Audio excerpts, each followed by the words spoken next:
So first of all, we'd like to thank our dear pastors for this opportunity nilang gihatag sa ako. So actually, this is not a common opportunity, but this is something na privilege sa usa ka person who can speak in front of you. So also, we'd like to thank our worship team. Come on, sa na-bless sa atong worship ganina, palipiran sila palakpakan. Come on. These guys are amazing, no? Congratulations. Nindot kaayo. You make really a different atmosphere every Sunday. It's a different worship experience here. So, nindot good. So, this morning, I'd like to talk about brave heart. Now, tell the person next to you, brave heart. Sa Bisaya pa, isog nga kasing-kasing. Right? Punta na mo katapad, may isog ka? Perting isog ka. O sa isog, perting isuga. No? Especially katong mga kauban nila lang asawa karon. No, kidding aside. So, the goal of this message, or one of the goals nako today, through Jesus, is that we will go out of this place nga isog, mas isog, o pinaka-isog yun, no? In our Christian lives. Right? The goal this morning is magawas ta aning lugara nga isog, mas ni isog pa as a Christian. So this morning, I'd like to talk about the story of David and Goliath. Kasi familiar ni David and Goliath? Alright, so nabay someone diri, your name is David? Naba? David? Ayun, wala no? Pero mga murag Goliath, no, daghan. Hindi, joke lang. So, the goal of this message is manguli tang tanan nga bago atong kasing-kasing nga naisog ato ang kasing-kasing. So, please turn your Bibles. Kasi na yung mga Bible dala, no? Mga digital Bible, mga physical Bible, no? Please turn your Bibles to 1 Samuel chapter 17 verses 1 to 50. I will not go through, with all the verses, but before that, I would like to ask, here's a question for everybody. No? Next slide, please. When faced with a significant challenge and confronted with doubts from others about your ability to succeed, how do you respond? No? Kung sa Bisaya pa, pag nakay-usa ka pagsulay, unya nag-atubang kag mga tao nga way salig nimo, unya ginaingnan ka nga di nimo kaya, how do you respond? No? Here's a question for all of us this morning. For sure, at some point sa imong kinabuhi, whether in your work, in your school, sa inyong balay, no? Usahay ang ato ang ginikanan, sultiyo na sa tuwa, or ato ang teacher, ato ang boss. You are given a new challenge, you are given a new task, and they tell this to you, paano saan mo na buhaton? Diba? Mura na imong nahuman, wala kay masters, okay ka graduate, wala gani kay experience, diba? How are you gonna do that? No? The question this morning is, how do we respond to those certain situations, certain instances? Paunsa ta mo tubag, paunsa ta mo react, no? Maghilak ba ta? mag self-pity ba ta? Mag-post ba ta sa Facebook para mag-viral? No. But this morning, we will learn how to do that. So I just want to give you a summary, no, sa story ni David and Goliath. So, the Philistines were attacking the Israelites. So every morning, a giant Philistine named Goliath challenged any Israelite to fight him. Goliath was bigger and taller than anyone else. In fact, he is 10 feet tall. And he was fierce. He wore heavy armor, carried a sword, spear, large shield. No one dared to fight him. Why musukol niya? But David is a young shepherd who had faith in the Lord. Tell the person next to you, faith. His older brothers were soldiers in Israel's army. One day, David took his brothers some food. Nadala siya pagkaon sa mga igsoon. When he arrived at the army's camp, he heard Goliath's challenge. So, dali nagsugod ng challenge. It says here, David asked the soldiers, nganong walay nag-defend sa Israel? Sabi saya pa, ano nangatalaw man mo? Ano nangahadlok man mo? Anong mga Philistines? His brothers were angry, na-insulto siguro ba, and told him, balik dito, alagain ang mga tupa. Go back and take care of the sheep. But David knew the Lord would defend Israel. Tell the person next to you, the Lord will defend you today. Come on, left and right, na. And then verse 31 to 37, it says here, King Saul knew of David's faith. So he asked to see David. Na-curious si King Saul. Ingon siya, told Saul he was not afraid to fight Goliath.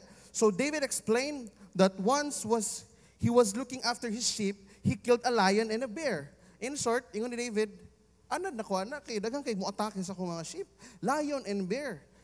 But the Lord protected him. Wala gi-highlight ni David diri nga kuyaw siya, but ingon siya, the Lord protected me. And David knew the Lord would protect him now. Tell the person next to you, the Lord will protect you now.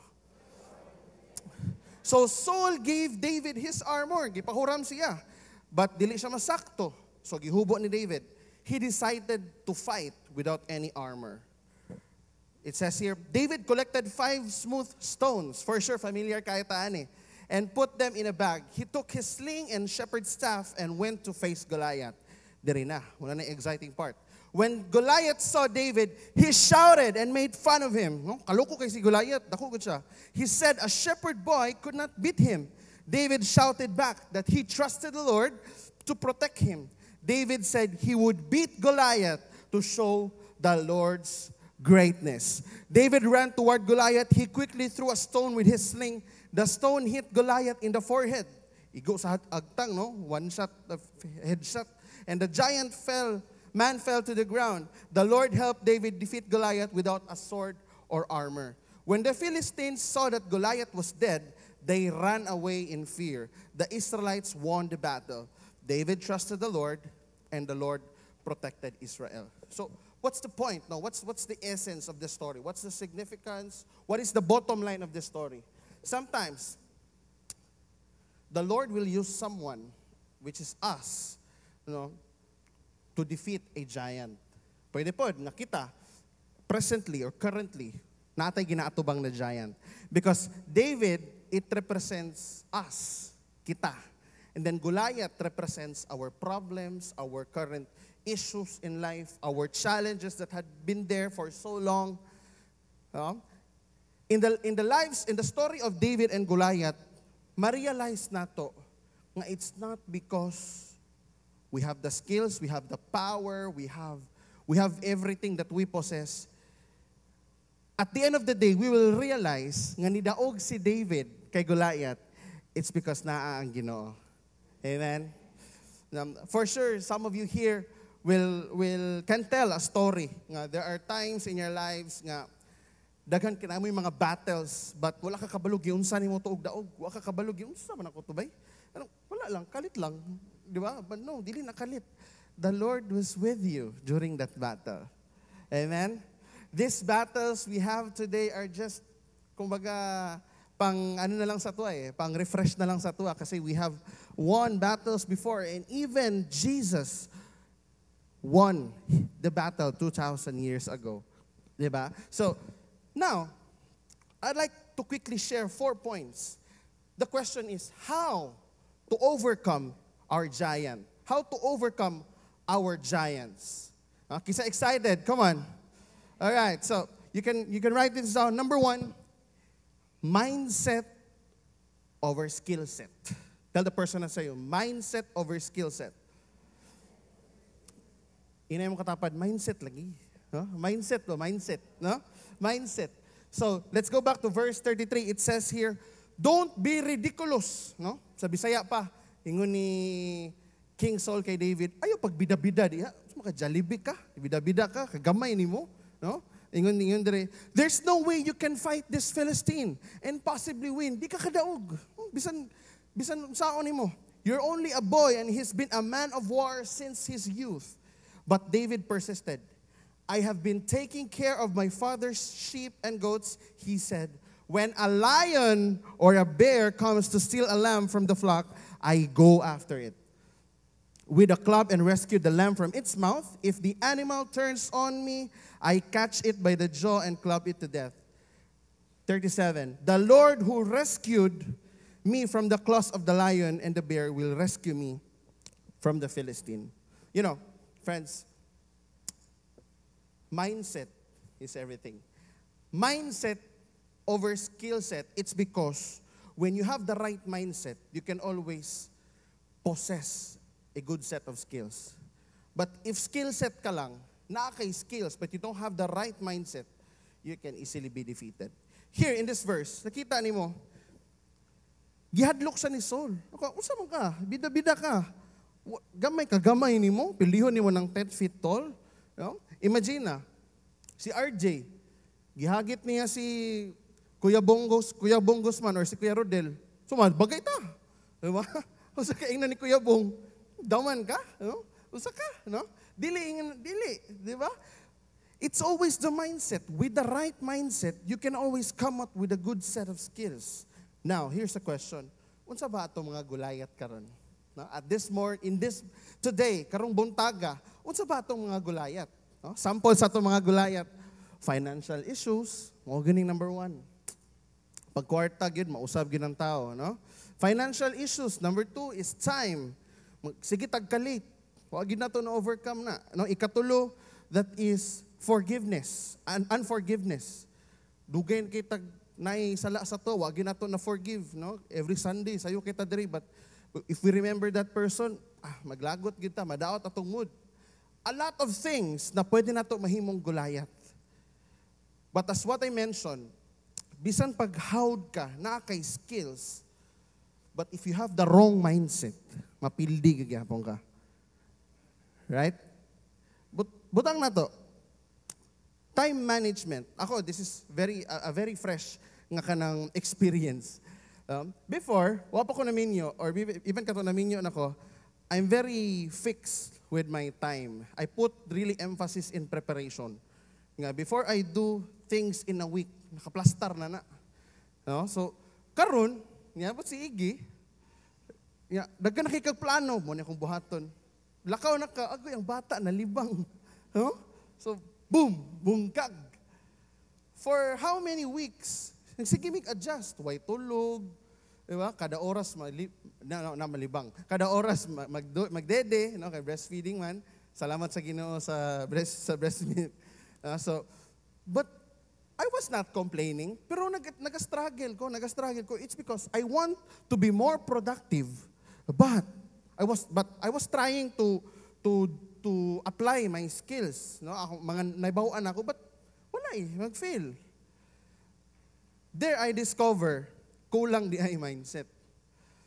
The mindset to change, the mindset to overcome, the mindset to rise above every kalisod, every challenge was not there.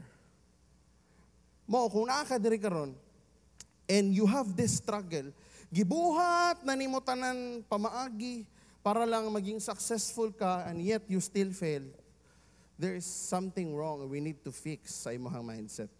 That's why, in every person's kanang kinabuhi, importante gid kayo ang naatay proper mindset. Ini makatapat may proper mindset. Just a fresh testimony. I joined Union Bank June of last year.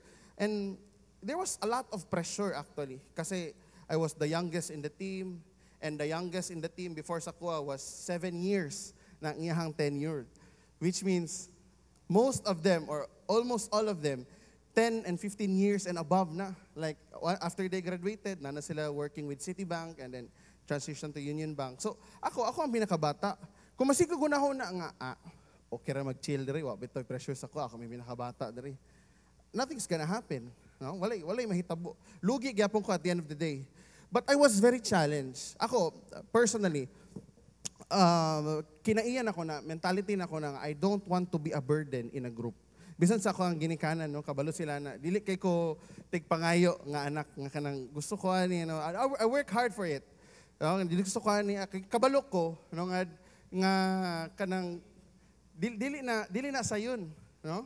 May na to paggawas ni JB, kina naman joke lang. So, it's always the mindset. It's always the mindset. I tried to check my skills, kulang po kog skills. Kay wala experience na ko, just less than 10 years. Less than 5 years, gani, to be honest. So, but what kept me going was the mindset. So, asang testimony dito? Last quarter of last year, which is 2023, October to December, I was awarded as the top one for Vismin. And everybody was shocked. Kisa na tawanan na. Out of 12 business leaders in cards and loans, kisa man na, taga Davao, Bisaya, kisa man na. So, daga na kayo mga istorya. And then, wala pa ginahuman ang Ginoo. Pag January this year, I was awarded top 1 national level. So that's something, pero even up to this moment, ako ba, yun sabi daw to, no? But then again, just like the story of David, young boy, young guy, with no armor, with no sword, nothing else, but he defeated the giant. Let's go back to the verse. Ingon dire, my personal observation here was that si David, he did not mention how strong he was. If you try to check the verse, si David did not mention how strong he was when he defeated the lion and the bear. Instead, he emphasized that it was God who rescued him from the enemies. If you try to check the verses, wala ningon si David, I defeated the lion and the bear because I'm strong. Diba? I defeated the lion and the bear because, how'd ko? Huh? I defeated the lion and the bear because I had a lot of experiences. I had a lot of instances in the past that I already defeated the lion and the bear. That's why how'd ko? No! Ingon diri sa verse 37, the Lord who rescued me from the claws of the lion and the bear will rescue me from the Philistine. So if there's someone in you here, you feel like this is a very impossible situation, just tell the person next to you, or tell yourself, the Lord will rescue me today. Come on. Diba? The Lord will rescue me today. Inay mong katapad, the Lord will rescue us today. Inay mong katapad, no? If you're in this season, if you're in this season, very challenging season, just tell the person next to you, maybe your wife, your brother, your sister, your imong pamilya or imong friend, the Lord will rescue us today. We don't know how, we don't know when, but when your time comes, it's gonna happen. Amen? Amen. So, always remember also, there are two things in this verses. Two things. Number one is faith. Number two is fear. Ano may pilion na to? Of course, faith. Diba? But sometimes we tend to forget because we focus too much on our capacity. We focus too much on our skills. Usahay, mahadlok ta. Matalaw ta. Diba? Mahadlok ganitag na imo agi nga ilaga or ok-ok. Dako kay kang tao. Diba? Because nahadlok ka, basig mo lupad, basig mo kamang, no? Di man pud manluwa ang ilaga, no? But basig mo ambak nimo, nahadlok ka. Because you think the ilaga or the cockroach is more skillful than you. Wala mahadlok ka. But in our mindset, hugaw ng ilaga, dapat na pat yun, pati ka ng ok-ok. So di na ka mahadlok. But if paunahon ni mo ng kahadlok, basig mo lupad ni, mo kamang ni, no, kung patyon ako ng ilaga, manawag ni siyang makauban, kamangon ko niyang gabi. Resulta, watay tulog. Lugi, di ba? Always remember this. Fear paralyzes us, but faith strengthens us. Tell the person next to you, choose faith. Pag nahadlok ka, no, there's a warning here. Pag mahadlok ka, may possibility, di nakakalihok. Right? Pag nahadlok ka, possible good nga, narag ka diha kung asa ka karon. Pag hadlok ka, og bag-o or bigger responsibilities as a Christian or as a professional, as a student, pag mahadlok ka, you will always be in the same position years from now. Just like David. Or just like the story of David and Goliath. Kung wala ni suko si David, magsige to pang bully si Goliath. Diba? So, ang warning diri, when you allow yourself to be paralyzed spiritually, it will be almost impossible to recover. I noticed that one of the reasons why I chose this topic or this message is because napansin ako, every first quarter of the year, dagag mawala sa simbahan. Abot lang po, dagan challenges ba? Muhawa sa church, kung dili muhawa sa church, muhawa sa group chat, no, mga inana, oy pananghid. Ano yung mga inana na mga instances. But after all the realizations, the assessments, one of the reasons nga nisulod sa akong mind, siguro wala nila nakayanan ang challenges for that year. Muna the next year, change siguro sila og side.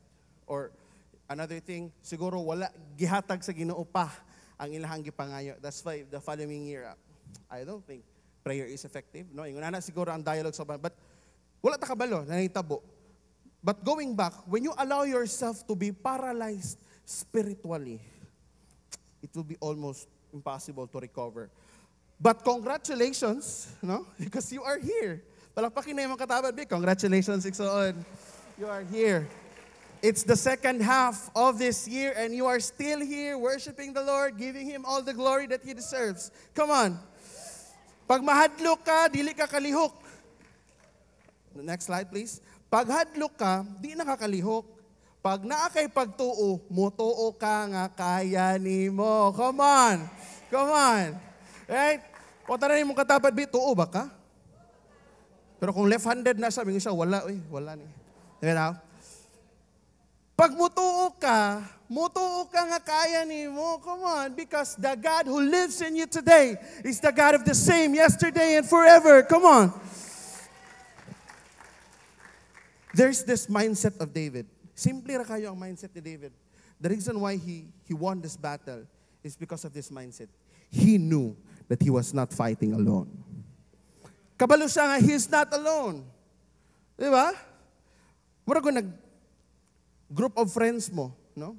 Ni-appeal mo og fun run.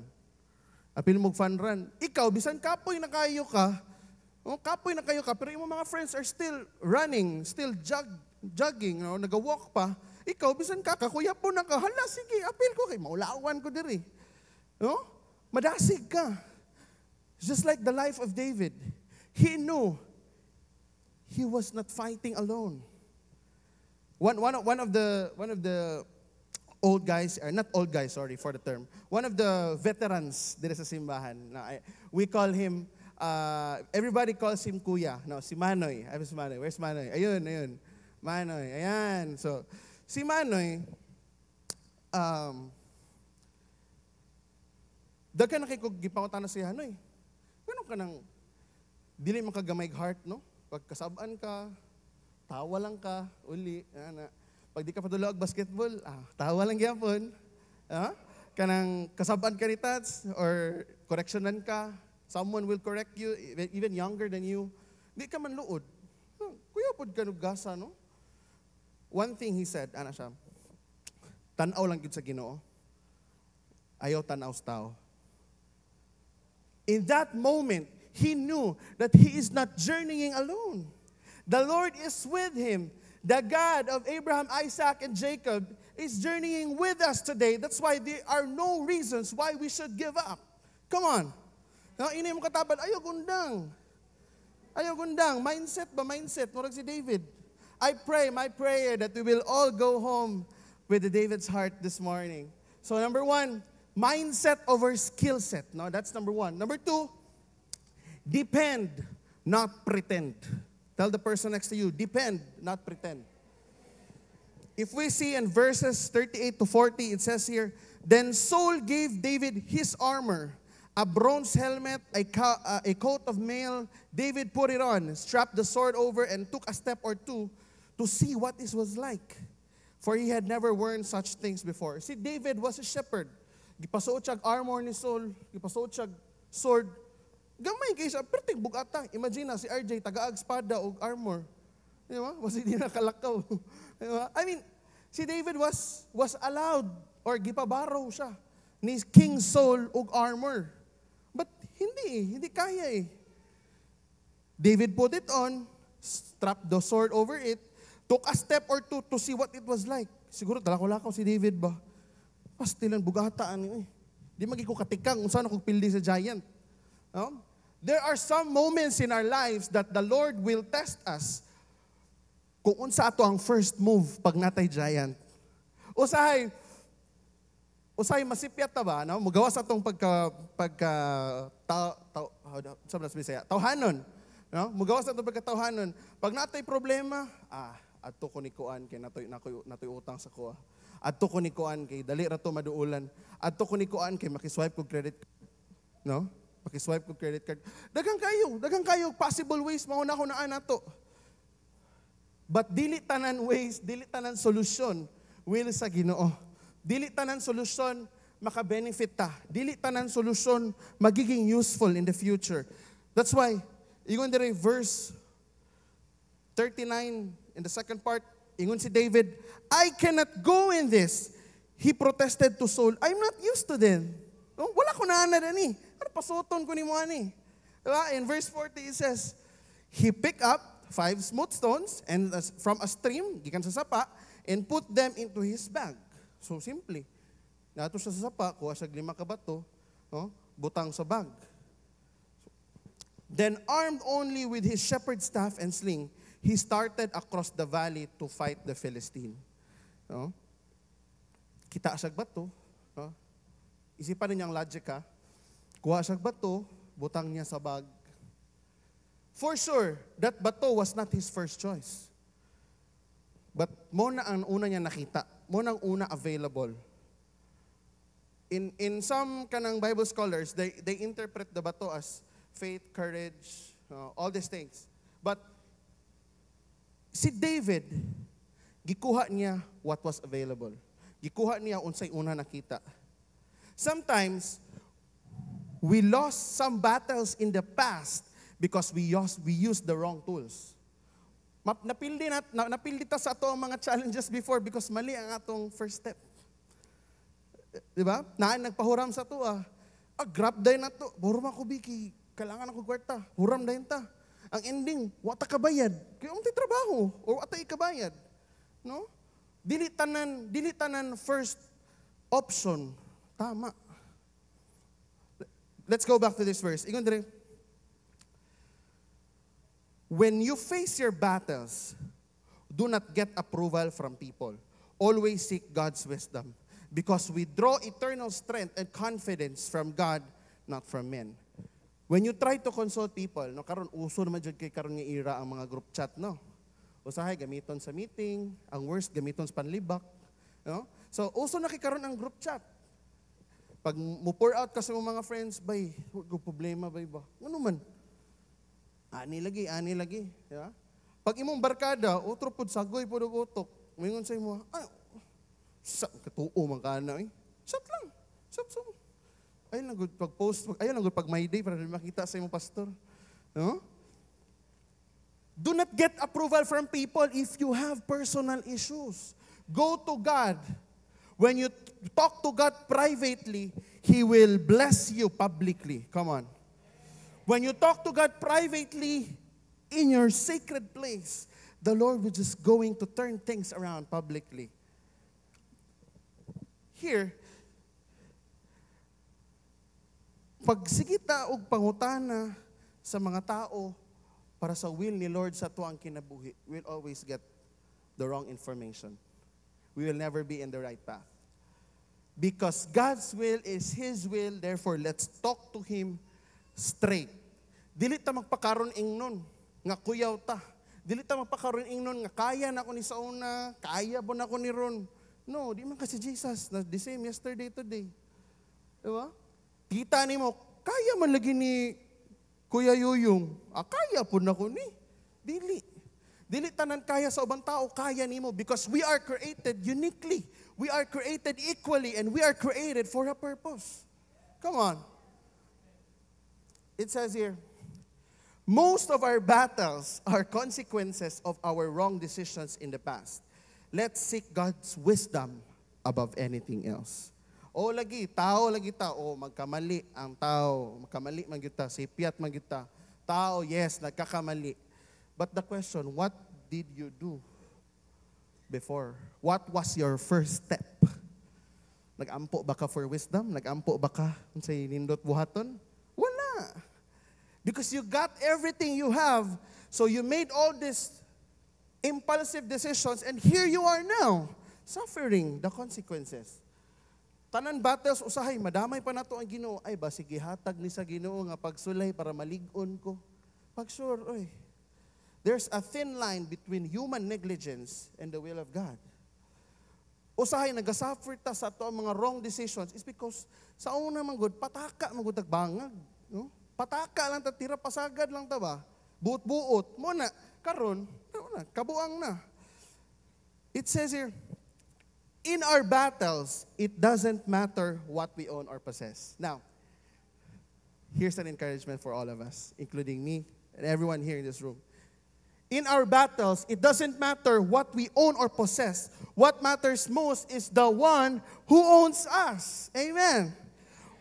Dili mag-matter kung daghang kag kwarta sa bangko, daghang kag sakyanan, hawod ka, no, you have this, you have that. It doesn't matter because what matters most is who owns you today.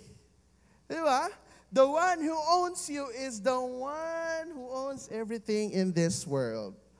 That's why let's always choose to be on the side of God. The question is, do you trust the one who owns you? Patanay mo katapad, mi? Salig bagi ka sa Ginoo?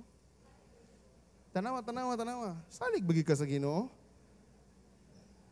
Kaya kung masalig ka sa Ginoo, there's no reason that you would go back to your old life. Pag salig ka sa Ginoo, there's no reason that you would change your path. There's no reason that you will not go to church. Because salig ka sa Ginoo. All we have to do is just depend on His will, depend on His purpose, depend on His plan for our lives, and we should not pretend.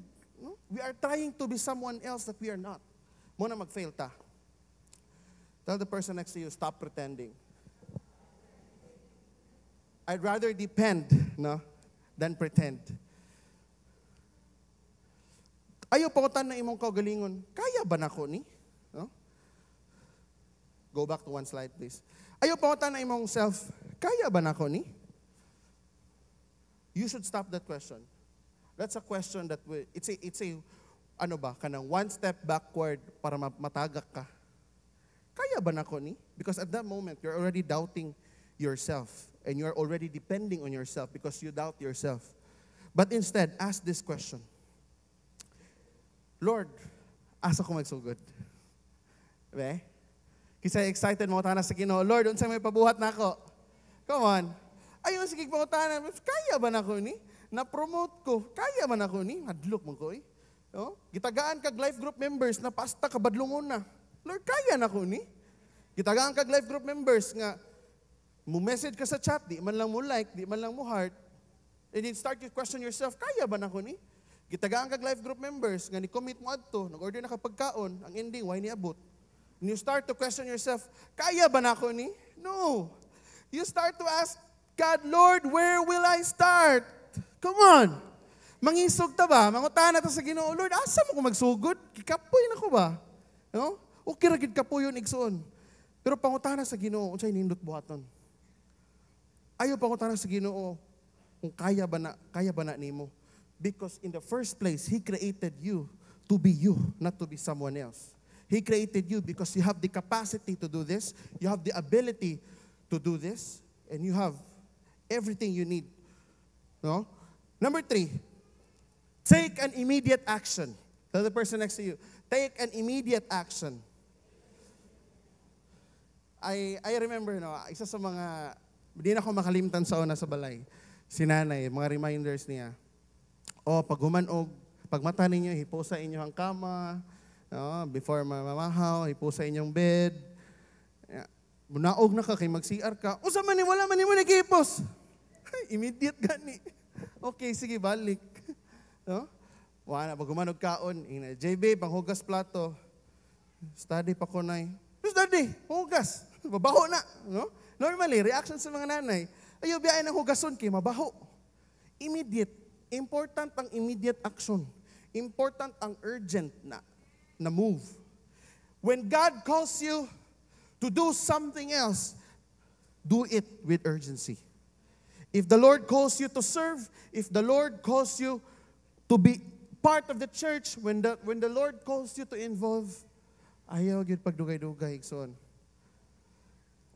It is very important to do things with urgency. For example, the boss will send an email, nakabutang dito, urgent. Nya kay tungod lagi naka-day off ka, di mo tubagon, oy, off ko today. Nya ikaw lang dito, wala na tubag. Nya ka today nga if mo tubag ka na i-bonus. Lugi ka, di ba? What if si Lord mayngon sa imo, anak, buhatan ni na urgent pagdali kay kamatyonon na imong friend adtua i-encourage. Wa kaniya adto, namatay. Imong friend, nag-suicide because of depression. Wala ka niya adto. Walay urgency. Di ba? Sakit sa buot.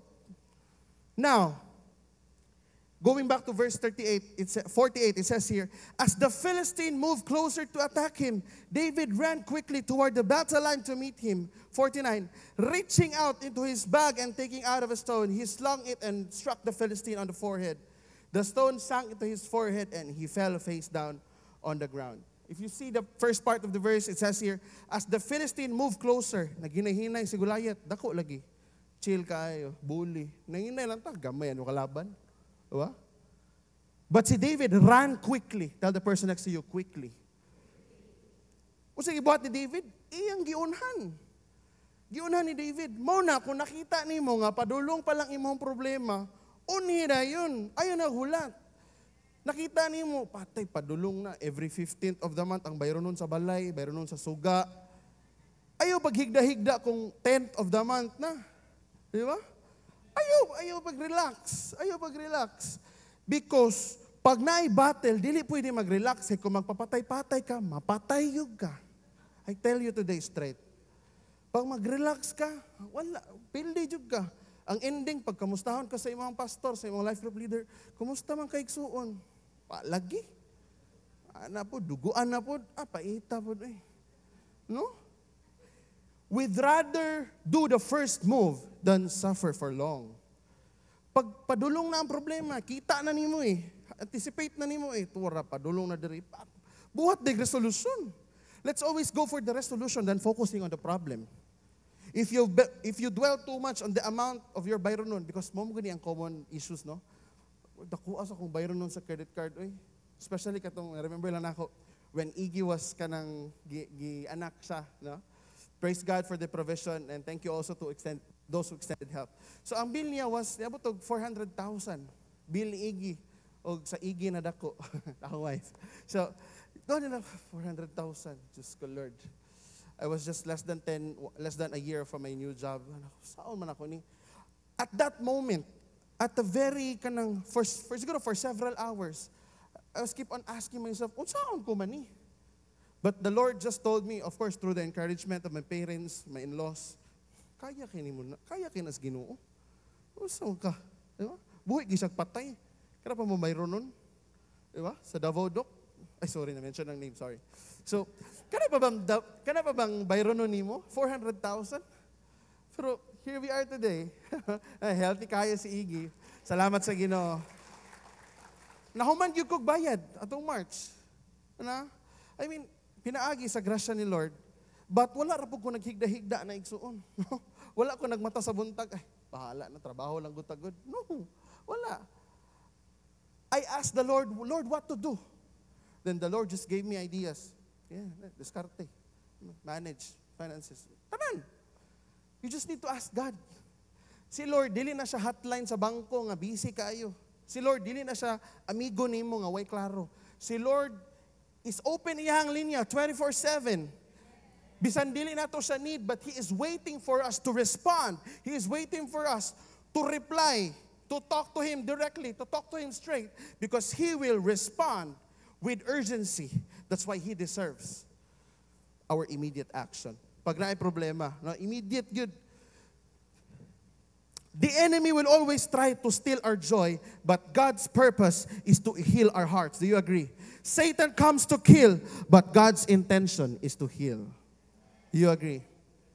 Si Satan, buhaton niya ang tanan para madaot ka, para maguba ka, para mawala ka sa ministry, para maguba imong kinabuhi totally. But God is always ready to open His arms and just tell you, come on son, you can do it. Come on. Ayuhong tika. Willing lang ka. Diba? Pag gikapoy ka sa kinabuhi, pahuway, ayaw undang. Pag gikapoy ka, ayaw undang. Because kung muundang ka, asa man kapadulong. Dabi? Muundang ka, asa kapadulong. Balik ka sa yawa, ayaw, uy. Mura kag nisuka niya, gitulo ni mo balik. No. Suka ka, tangan ng magic sarap. No. What I'm trying to say is that, once na akay problema, gikapoy ka, you are overwhelmed with all the things in this world, bayronon left and right, responsibilities left and right, ministry, pressure, tanan, pahuway lang. Take a rest. Pawugno ba ka? Ato ba kag lugar na gusto nimo? Kaon ba kag food na gusto nimo? Relax. Pero ayaw kundang. You know, daghang kag mga nakaila ng mga tao nga kanang grabe na kayog challenges sa kinabuhi. Pahuway lang sa sila. Pero nakabalik. Praise God. Grabe challenges sa kinabuhi of one of those is ako amigo dire ko Yoyong, no? I mean, grabe challenges sa kinabuhi, di mabangbang. But grabe mo lead og praise and worship, murag way problema, murag naa sa araneta. Di ba? Kanang bisan lagi ka ng buang nga natulog sa gawas makamata ba? Di ba? I mean, very powerful, dili ninyo makita because the God who lives in his life today is the same God. Come on. And I want to tell you this. Consistency wins the battle. What consistency? Consistency in your prayer life, consistency in your church involvements, and consistency in your life group gatherings. Kung mosimba lang ka sa isa ka tuig, kung birthday ni mo, ayaw pag-expect nga kada na kay problema, imo nang malampasan. Di ba? Kung mo-attend lang kag life group, tungod kay na kay bayro nun, do not expect na malampasan niyo na. Mo-attend lang ka og kanang prayer meeting, or kanang online prayer, tungod kay wala na kay clients nag-aabot or wala kay sales sa imong business. Gamit lang nimo si Lord, ana. No. Si Lord, dili man lang siya conditional. Si Lord always shows His unconditional love. But it would be very unfair to give back to Him something that He doesn't deserve. Si Lord deserves our consistency. Tell the person next to you, deserve ni Lord imong consistency. So I'd like to encourage you that you go back next Sunday with a fresh heart, with a renewed heart. Right? So, the best partnership is a partnership with Jesus. We can take an immediate action. We can take an urgent response once our partner is the best partner in the world. Our best partner is Jesus. The best partnership, the best team that you can build is a team built with Jesus in our hearts. Amen? Last point. Okay, di na ako ni matuloy next Sunday. Last point. Point number 4, always have a right motive. Tell the person next to you, right motive. Di ba pag muhatag ka, tungod kay na-bless ka ng tawhana, talaga sa feeling, no? Parang, tawhana, nitagaan ako, nikimutan kayo. Kung papa ka niya, kita rin mo anak na, ano kayo, macho no rin. No? Kanang, ganahan ka mo reward. But here, in the story of David, it says here, kasi David won the battle with a proper motive. That's why nidaog siya. Here we go. Verse 4 to 6. Today, the Lord will conquer you. Muna ang declaration ni David. Muna, pag every time, na offering time yan, na declaration, let's declare with conviction. Kaya ingon ni David, today, the Lord will conquer you, and I will kill you and cut off your head. So, if you have giants today, come on, cut the head of that giant. Kaya kung di mo putlo ng ulo na, motubo pa na. You just cut the head of the giant you're facing today. And then I will give dead bodies of your men to the birds and wild animals, and the whole world will know that there is God in Israel. Take note. Ni David, if I win this battle, the whole world will know that there is God of Israel. What's the point? Si David, wala siya ningon, pag mo daog ko ani, nakoy award. Pag mo daog ko ani, na ako'y prize. Wala ka ng batang anak eskwela. Pag first honor ko, daddy, na ako'y prize. Ha? Familiar? JB, katawa. So, si David, ang life ni David, pagdalig na ko po, para makabalos ka. De, joke lang.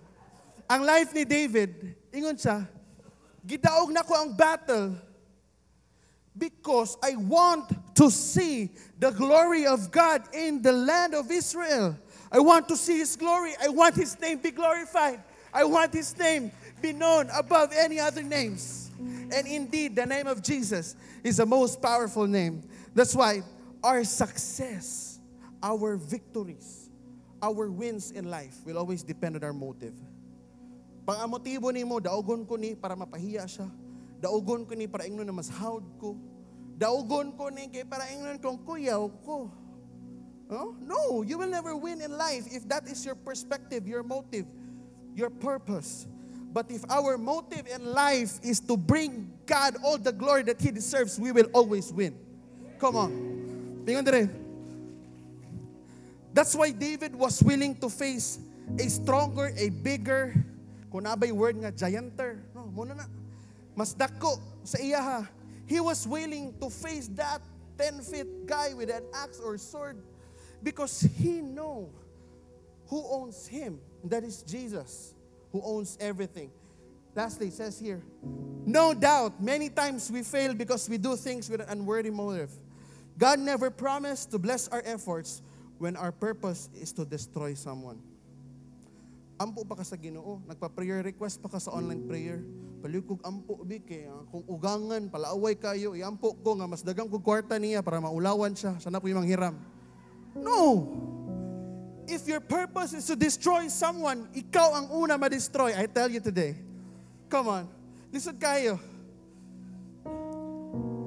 One thing David said, I will fight for God's greater glory. I pray that ato ang makasing-kasing today will possess the heart of David. That every trial, every challenge that you will face, you will always say, I will face this because I want the people to see the glory of God in their lives. Come on. Dili sa yun na yung problema. Dili good perting lisod na. Lisod mo show up sa simbahan, lisod magpakita sa church. It's because usahay man load siguro tas Ginoo ba? Lord, lain na nimo eh. Ako ko nimo pagbigi. No, usahay natay mga real talk sa Ginoo. Lord, sama ni Lord. Arong ba? Ha? Mana pa to usahay. Sama ni Lord, one time lang ba? One time ba? Palutsa lang, good Lord. One time lang. Ha? Dapat tayo mga inganana. But the Lord will always ask us today, unsay mong motibo? What is your purpose? Para asa man ni? Para asa man na? Para asa man ang pagdagan ni mo mayor? Para asa man ang pagdagan ni mo konsehal? Para asa man ang pag-serve ni mo sa Ginoo? Para ingnon kang kuyaw? Para daghang makakrush sa imo ha? Para daghan o ganahan ni mo? No. We do things, we face our challenges, we face our trials. It's because we want to give God all the glory. So in closing, I'd like to say this. Sige, lapag na tatanan. First, let's always remember, mindset over skill set. Tell the person next to you, mindset over skill set. And that corresponds to our faith. Ikaduha, depend, not pretend. That is called humility. David was very humble. Wala siya nagpakaroon ingnon, ambi ng sword, ambi ng kanang shield yakit. Ratsadaho na tani. No. Butang niya diha, ingon siya, di na ko nakaya, bugat kay na part. Kuha siya bato. David was very humble.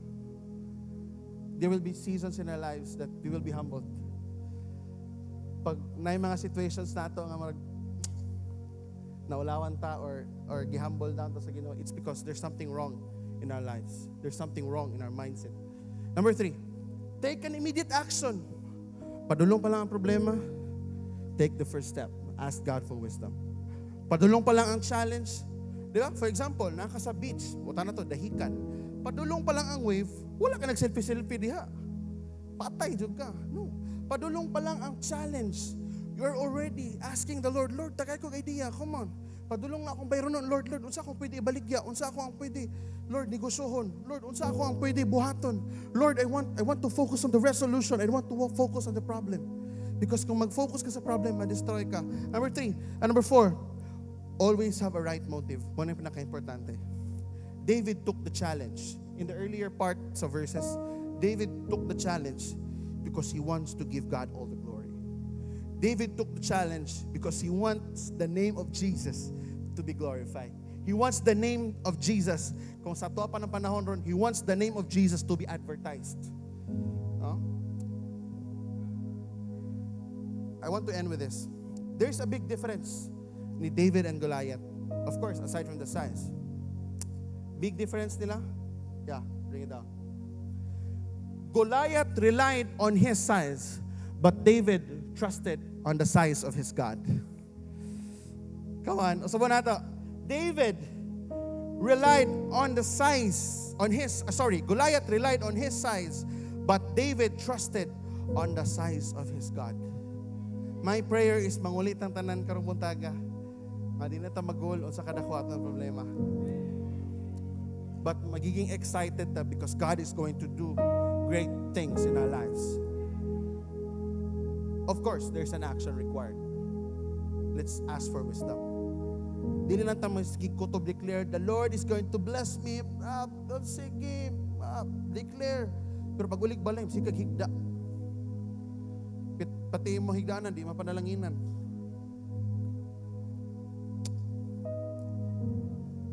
David trusted the size of his God. Si Lord, wala ta kabalo sa iyang plan for us. But ang iyang promise is to give us a hope and a bright future. Maybe you're in a season today, medyo na-pressure na ka kasi you're at this age and then wala pa kayo nagpapanghitabo sa imong kinabuhi. Dugay na kayo ka sa ministry, but wala pa kayo ka naka-feel na na-bless kag maayo sa Ginoo. Try to go back to those prayer requests you've had for so many years. Balik ito, and you will realize that what you have today are your answered prayers.